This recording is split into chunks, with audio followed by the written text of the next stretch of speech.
கர்த்தருடைய நாமத்துக்கு மகிமை உண்டாவதாக. கர்த்தருக்குள் அருமையானவர்களே, இந்த நாளிலும் உங்கள் அனைவரையும் இயேசு கிறிஸ்துவின் நாமத்தினாலே நான் வாழ்த்துகிறேன். அருமையானவர்களே, கடந்த 3 தினங்களாக நாம் ஒரு காரியத்தை குறித்து நாம் தியானித்து கொண்டிருக்கிறோம்.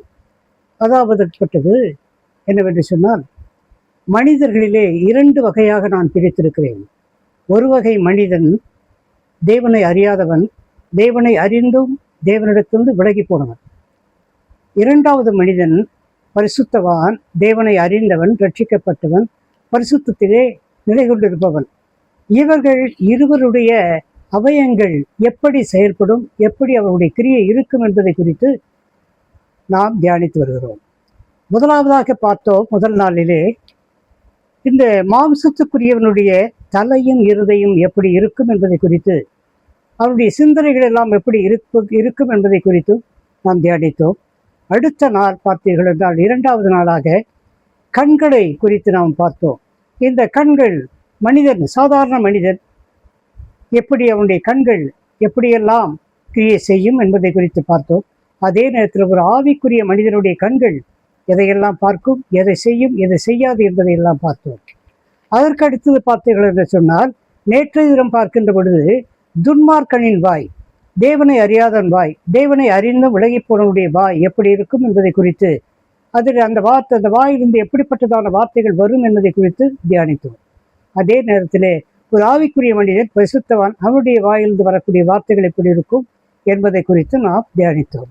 இன்றைக்கு பார்த்தீர்கள் என்று சொன்னால், நம்முடைய கைகளை குறித்து நாம் தியானிக்க இருக்கிறோம். பாருங்க, இந்த மனிதனுடைய கைகள், அதாவது தேவனை அறியாமல் தேவனை அறிந்தும் தேவனை விட்டு விலகி போனவுடைய கரங்கள் என்ன கிரியை செய்யும், அதே போல ஒரு ஆவிக்குரிய மனிதன், ஒரு பரிசுத்தவானுடைய கரங்கள் எதை செய்யும் என்பதையெல்லாம் இன்றைக்கு நாம் ஒரு ஷார்ட் மெசேஜ் மெடிடேஷனாக நாம் இன்றைக்கு பார்க்க இருக்கிறோம். ஆம் பிரியமானவர்களே, ஒரு உலக மனிதனுடைய கரங்கள், துன்மார்க்குடைய கரங்கள், தேவனை அறியாதவனுடைய கரங்கள், தேவனை அறிந்தும் விலகிப்பவனுடைய கரங்கள் எப்படி இருக்கும் என்று சொன்னால், மீகா 7:2-3 வசனங்களிலே, மீகா 7ஆம் அதிகாரம் 2-3 வசனங்களிலே இப்படியாக மீகா தீர்க்கதரிசி எழுதியிருக்கிறான். பக்தி உள்ளவன் அற்றுப்போனான். துன்மார்க்கனை குறித்து, தேவனை அறியாதவனை குறித்து அவர் சொல்லுகின்ற பொழுது, பக்தி உள்ளவன் அற்றுப்போனான், மனுஷரில் செம்மையானவன் இல்லை, அவர்கள் எல்லோரும் இரத்தம் சிந்த பதிவிருக்கிறார்கள், பொல்லாப்பு செய்ய அவர்கள் 2 கைகளும் நன்றாய் கூடும். அருமையானவர்களே, இன்றைய நாட்களிலே பார்த்தீர்கள் என்று சொன்னால், ஒரு நன்மையான காரியங்களை செய்வதற்கு பலர் கூடி வருவதில்லை. அதே நேரத்தில் பார்த்தீர்கள் என்று சொன்னால், இரத்தம் சிந்துபடியான ஆண்டவரை காரியங்கள், ஒரு அடிதடி, ஆண்டவர் ஒரு இடங்களிலே சென்று யாரையாவது அடிக்க வேண்டும், வெட்ட வேண்டும், குத்த வேண்டும், எப்படிப்பட்டதான நாசம், மோசங்கள், இப்படிப்பட்டதான காரியங்களை செய்ய வேண்டும் என்று சொன்னால், ஒரு கூட்டாக, ஒரு குரூப்பாக வந்து, குழுவாக வந்து அந்த காரியங்களை நிறைவேற்றுகிறார்கள். இப்படிப்பட்டவர்கள் துன்மார்க்கர்கள். இவர்கள் உலக பிரகாரமானவர்கள், தேவனை விட்டு விலகி போனவர்கள். அது மாத்திரமல்ல, சங்கீதக்காரனாகிய தாவீது சொல்லுகிறான் 26:9, 26:10 வசனங்களிலே சொல்லுகிறான். அவன் என்ன சொல்றானா, 26:9, சங்கீதம் 26:9 இவர்கள் பாவிகள் என்று குறிப்பிடுகிறான். அதே போல 29:10 சொல்லுகிறான், அவர்கள் கைகளிலே தீவினை இருக்கிறது. அவன் எப்ப பார்த்தாலும் அவனுடைய கையில வந்து தீவினை இருக்கிறது. ஒரு பட்டயத்தை வச்சிருக்கிறான், ஏதாவது அடிக்கலாமா, அவன் அடிக்கலாமா, இவனை அடிக்கலாமா என்று எப்பொழுதும் இந்த கரங்களை வலுப்படுத்தி கொண்டே இருக்கிறான். அவர்கள் வலது கை பரிதானங்களால் நிரம்பிக்க. அருமையானவர்களே, பாருங்க, அவனது வலது கை வந்து பார்த்தீங்கன்னா, பாருங்க, லஞ்சம் வாங்குறது வலது கையில வாங்குறானா, லஞ்சம் வாங்குறது வலது கையில வாங்குறான். யார் அவன்? இந்த உலகத்து மனுஷன், தேவனை அறியாதவன், தேவனுடைய கட்டளைகளை அறியாதவன், தேவனை விட்டு பின்மாற்றத்திலே போனவன். அவனுடைய கரங்கள் பரிதானம் வாங்குகிறது, அவனுடைய வலது கரம் பரிதானங்களால் நிறைந்திருக்கிறது. அருமையானவர்களே, அதே வேளையில் ஒரு இயேசுவை ஏற்றுக்கொண்ட மனிதன், தேவனை அறிந்த மனிதன், தன்னுடைய பாவங்களை விட்டு ஒழித்த மனிதன், பரிசுத்த வாழ்க்கை வாழ்ந்து கொண்டிருக்கிற மனிதன், அவனுடைய கரங்கள் எப்படி இருக்கும் என்று சொன்னார். பாருங்க, சங்கீதக்காரனாகிய தாவீது சங்கீதம் 24:4 சொல்லப்படுவது, கைகளிலே சுத்தமுள்ளவனும் இருதயத்தில் மாசில்லாதவனுமாய் இருந்து தன் ஆத்மாவுக்கு ஆத்மாவை மாயைக்கு ஒப்பு கொடாமலும் கபடாய் ஆணையிடாமலும் இருக்கிறவனே கர்த்தருடைய பரிசுத்த ஸ்தலத்திலே நிலைத்திருப்பார். யார் பரிசுத்த ஸ்தலத்திலே நிலைத்திருப்பார் சொன்னா, இவன் யாரு? கைகளிலே சுத்தமுள்ளவன். யாரு? பரிசுத்தவான். இயேசுவை ஏற்றுக்கொண்டவன், இயேசுவை தெய்வமாக வணங்கி கொண்டிருக்கிறவன்.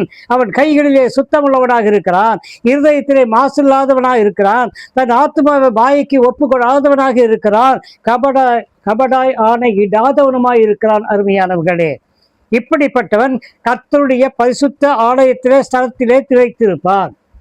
மற்றவனா இருக்க முடியாது. 24:5 இதே சங்கீதம் 24:5 என்ன இவனுக்கு கிடைக்கும் இப்படி இருப்பதனாலே அப்படின்னு சொன்னா பார்த்தீங்கன்னா, கர்த்தரால் ஆசீர்வாதத்தையும் ரட்சிப்பின் தேவனால் நீதியையும் பெற்றிருப்பான். யாரு? பரிசுத்தவான், தேவனை அறிந்தவன், கைகளிலே சுத்தமுள்ளவன், இருதயத்திலே மாசில்லாதவன், தன் ஆத்துமாவை மாயைக்கு ஒப்பு கொடாதவன், கபடாய் ஆணையிடாமலும் இருக்கிறவன்.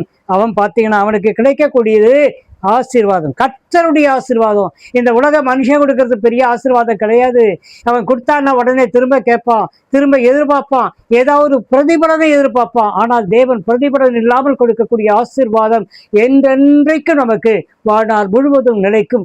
அப்படிப்பட்டதான ஆசீர்வாதத்தை பெற வேண்டுமானால் நம்முடைய கைகளிலே எந்த விதமான கொடூரமான காரியங்கள் நடக்கக்கூடாது. தேவனை தொழுது கொள்ளுகிற நேரத்தில் இருக்கிற கரங்கள் கூட வேண்டுமே தவிர மற்றவரை கொடுமைப்படுத்த இந்த கரங்கள் கூடக்கூடாது. அருமையானவர்களே, இந்த நாளிலும் இந்த கரங்களை குறித்துதான இருவகையான கரங்களை குறித்து, கைகளை குறித்து பார்த்தோம். இந்த கைகளிலே உங்கள் கை எங்கே எதிலே இருக்கிறது? ரத்தம் சிந்த தீவிரிக்கிறதான கரமா? தேவனை மகிமைப்படுத்துகிற பரிசுத்த ஸ்தலத்திலே இருக்கக்கூடிய ஒரு கரமா? ஆசீர்வதிக்கிற கரமா? இதையெல்லாம் நீங்கள் சிந்தித்து பார்க்க வேண்டும். அப்படியே உங்களுடைய கரங்கள் பரிசுத்த கரங்களாக இருந்து தேவனை நோக்கி தொழுது கொடுக்கிற கரங்களாக இருக்க வேண்டும் என்று இந்த நாளில் உங்கள் எல்லோரையும் நான் கர்த்தராகிய இயேசு கிறிஸ்து நாமத்தினாலே ஆசீர்வதிக்கிறேன். God bless you all.